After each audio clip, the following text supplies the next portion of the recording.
আজকের ভিডিওতে আমার দুপুরের খাবার-দাবার শেয়ার করব। তো দুপুরে দাওয়াতে কি খেয়েছিলাম এগুলোই থাকছে আজকের ভিডিওতে।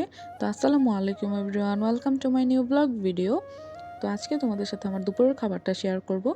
তো দুপুরে ছিল হচ্ছে প্লেন পোলাও আর সাথে নিয়েছিলাম একটা গড়ানো ডিম। এটা আসলে সিদ্ধ করে তেলের মধ্যে গড়িয়েছে আম্মু। আর আপনারা বলতে পারেন যে দাওয়াত খেয়েছেন, নিজের প্লেট নিয়ে গিয়েছেন? না, আসলে আমাদের বাসায় ছিল দাওয়াত, আর দাওয়াতে আম্মু এগুলোই রান্না করেছে আজকে। তো সব কিছুই শেয়ার করব, ব্লগটা কিন্তু অবশ্যই দেখবেন। তো প্লেন পোলাওর সাথে এরকম গড়ানো ডিম খেতে আমার বেশ ভালো লাগে। আর পোলাওটার মধ্যে অনেক ঘিয়ের গন্ধ ছিল, যার জন্য খেতে আরও বেশি ভালো লাগতেছিল। আর ডিমটাও ছিল হাফ বয়েল। আর এরকম গড়ানো ডিম দিয়ে কিন্তু পোলাও খেতে আমার অনেক বেশি ভালো লাগে। আপনাদের কাছে কেমন লাগে জানি না। আর যদিও মরিচগুলো ঝাল ছিল না, তারপরেও নিয়েছিলাম আর খেতে বেশ ভালো লাগতেছিল। আর একটু ক্যাপসিকামের মতো লাগতেছিল মরিচগুলো। তো প্রথমে আমি ডিম দিয়ে আমার খাওয়া শুরু করেছি। আসলে হঠাৎ করে মেহমান এসেছে, আর আম্মু যতটুকু সম্ভব অতটুকুই রান্না করেছে। তো ডিম দিয়ে খাওয়া শেষ করে নিয়েছিলাম একটা মজার খাবার। এটা হচ্ছে শুটকির বড়া। এটা আমাদের নরসিংদীতে অনেক বেশি জনপ্রিয়। নরসিংদীর আশেপাশে কে আছেন অবশ্যই কমেন্ট করে জানাবেন। আর শুটকির বড়া কে খেয়েছেন, দেখবেন যে গরুর মাংস, মুরগির মাংস যে কোনো কিছু থেকে শুটকির বড়া বা শুটকির ভর্তা দিয়ে পোলাও খেতে সবচেয়ে বেশি মজা লাগে। তো আমি আবার এখানে একটু লেবু নিয়ে নিয়েছিলাম। আর পোলাও দিয়ে আমার শুটকির বড়াটা খেতে এত বেশি মজা লাগতেছিল যা বলার বাহিরে। আবার সাথে ছিল একটু কিশমিশ, পোলাওয়ের মধ্যে মনে হয় কিশমিশও দিয়েছে, যার জন্য খেতে আরও বেশি ভালো লাগতেছিল। আর শুটকির বড়াটা অত বেশি ঝাল ছিল না, মেখে মেখে খাওয়ার মতোই উপযোগী ছিল।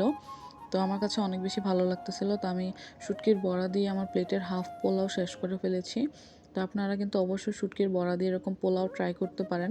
ভর্তা হতে পারে, সেটাও অনেক বেশি ভালো লাগে। তো শুটকির বড়া আমার অলমোস্ট খাওয়া শেষ। তো আমি আবার আরেকটা শুটকির বড়া খেতে চেয়েছিলাম, পরে আম্মু বলতেছিল যে শুটকির বড়া নাকি শেষ হয়ে গিয়েছে। তো আমি একটা দিয়েই পোলাও খাচ্ছিলাম।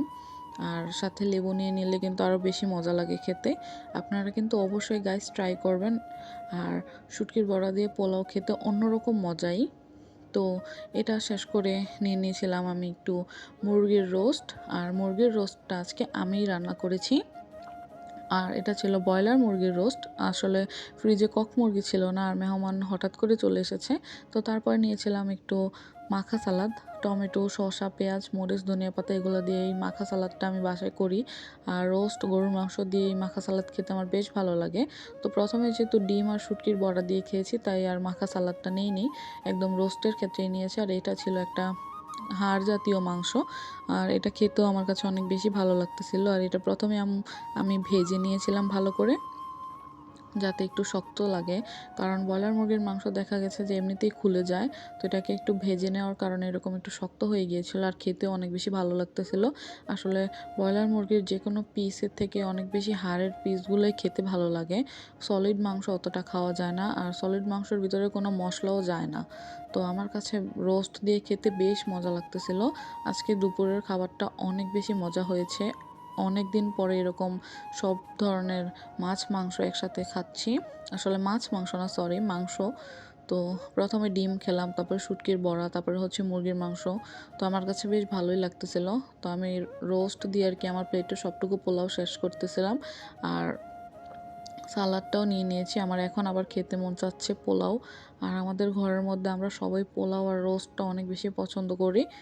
তো এই আমি প্রথমেই রোস্টটা দিয়ে খাওয়া শেষ করে তারপর নিব আর কি গরুর মাংস। তো তারপর আমি আরেকটু অল্প পোলাও নিয়েছিলাম, আর কয়েক পিস গরুর মাংস নিয়েছি। গরুর মাংসটা আজকে ছোট ছোট করে ভুনা করেছে আলু দিয়ে। আর গরুর মাংস দিয়ে পোলাও খেতে কার কার ভালো লাগে অবশ্যই কিন্তু কমেন্ট করে জানাবেন।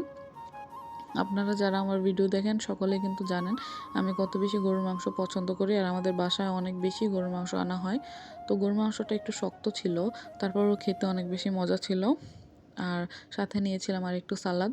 তো আমার পেট একদম ফুল হয়ে গিয়েছিল এতগুলো তরকারি দিয়ে খাওয়ার পর। তো আজকের ভিডিওটা কার কার কেমন লেগেছে অবশ্যই কিন্তু কমেন্টে জানাবেন। আর আমার খাওয়া দাওয়ার ভিডিও আপনাদের কাছে কেমন লাগে সেটাও কিন্তু কমেন্টে জানাবেন। আর থ্যাংক ইউ গাইজ 1K করে দেওয়ার জন্য। আমার কিন্তু 1K সাবস্ক্রাইবার কমপ্লিট হয়ে গিয়েছে।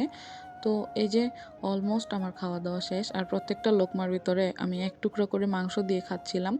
তো এই আমার খাওয়া দাওয়া শেষ হয়ে গিয়েছে। আর আপনাদের সাথে ভিডিওটাও শেয়ার করলাম, কেমন লাগলো অবশ্যই কিন্তু কমেন্ট করে জানাবেন। আল্লাহ হাফেজ।